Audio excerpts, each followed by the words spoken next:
Halika dito, halika dito. Nakikita nyo yung taong yan? Yung taong yan, nasa Pilipinas yan. Nag-aral yan ng 14 years o 14 na taon. Milyon-milyon ang ginastos sa pag-aaral. Nagkatrabaho. Pinasahod ng minimum salary rate. Picture yan. Uy, good news. Yung taong yan, nagkatrabaho. Ginalingan sa trabaho.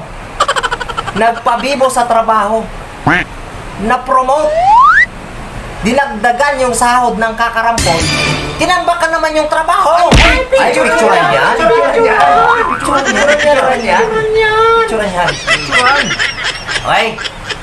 Uy, sumasahod na yung taong yan. Sumasahod na siya. Ang problema, pagkasahod, puro lang naman pangbayad sa utang. Picturean. Yan na tao na yan.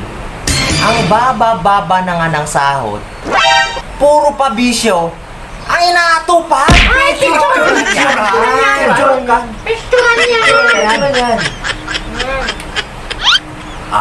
Pero wag ka sa taong yan. Yang taong yan, palaban yan. Di bali na kung anong trabaho meron siya ngayon. Importante, marangal, wala siyang naapakan na ibang tao.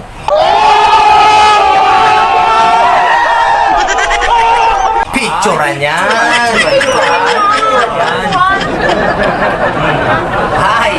Yan na tao yan. Malupit yan. Ito ang malupit sa taong yan eh. Ito ang pinakamalupit sa taong yan. Yang taong yan, puro lang naman nood yan ng video. Hindi naman nagpa-follow! Hindi